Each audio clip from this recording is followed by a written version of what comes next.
sacrifices that he endured.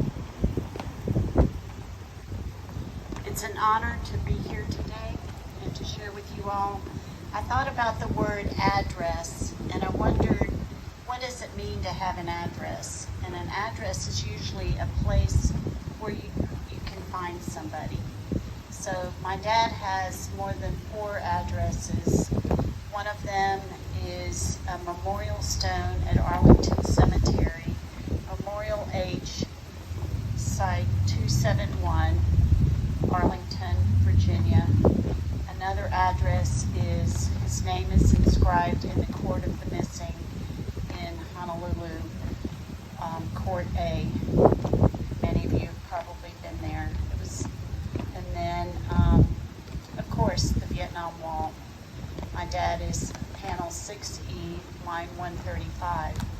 So I've been to the wall in DC many times, but I never thought I would be able to see the wall here in Hawaii and to be able to come this week and spend this time in Honolulu. It's just right over there, and it's very, very meaningful. So yes, my father was,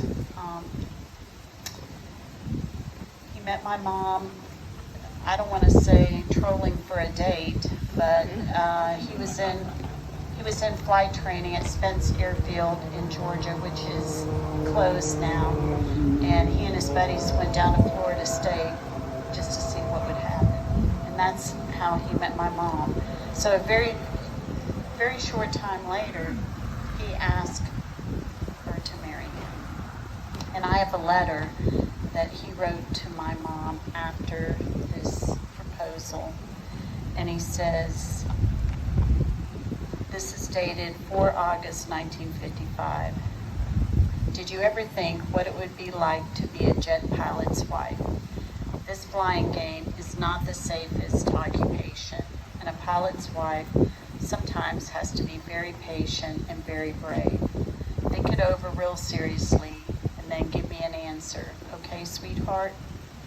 And I'm standing here as proof she said yes. So, but think about all those addresses.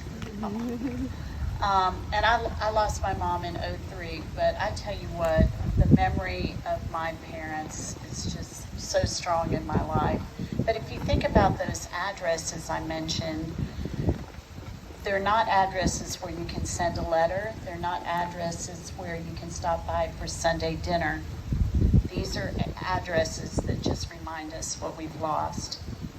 So my dad was Warren Leroy Anderson, an Air Force pilot. He flew the RF-4C in Vietnam. He left for Vietnam October of '65, so very early in the war.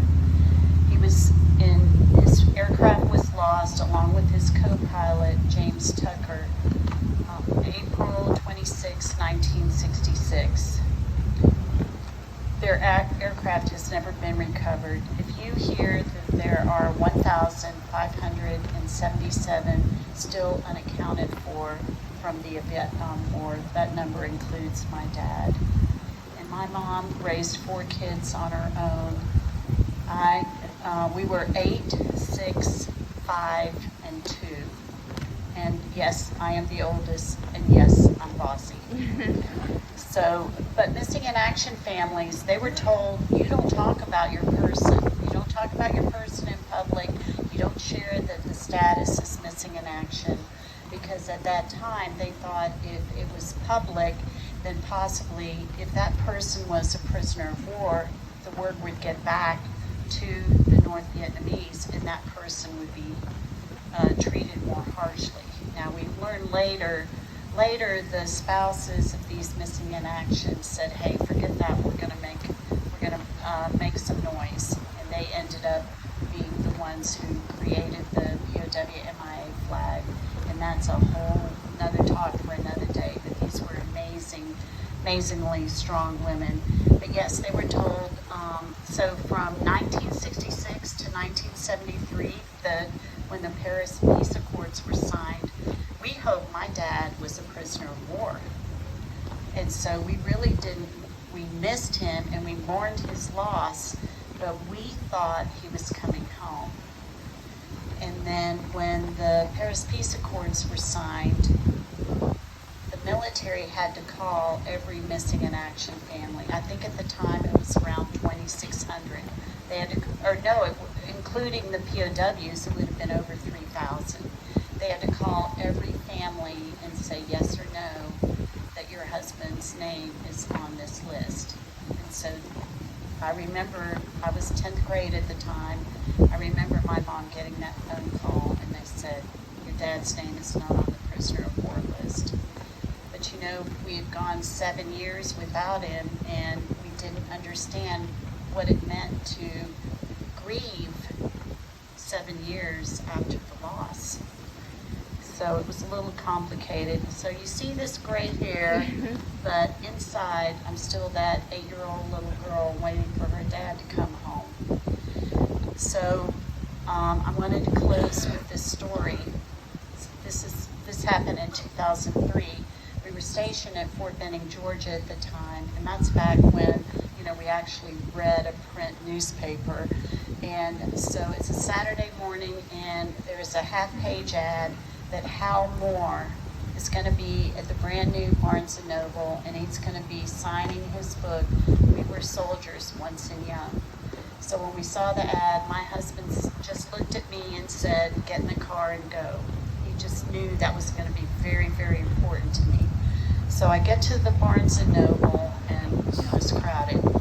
Everybody's lined up for a signature, and so what they did to make the time go smoothly is they gave everybody an index card, and everybody in line got an index card, and they said, please write down who you want it inscribed to and what you want said, because then you just hand in the card and it makes everything go more quickly.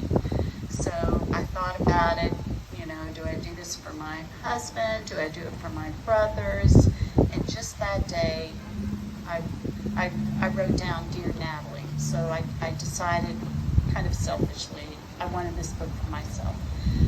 So I thought about what to write, and I said, Dear Natalie, whose father paid the ultimate price. So I get up there, and Hal Moore, who has since passed, he is a man of very few words. He just said, he looked up and he said, is this you?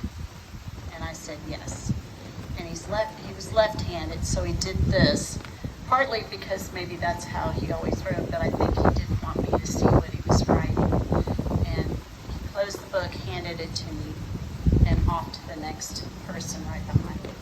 So I go to the corner of the Barnes & Noble, and I open it up, and he did not do one thing that I asked him to do. He said, Dear Natalie, you will see your father again.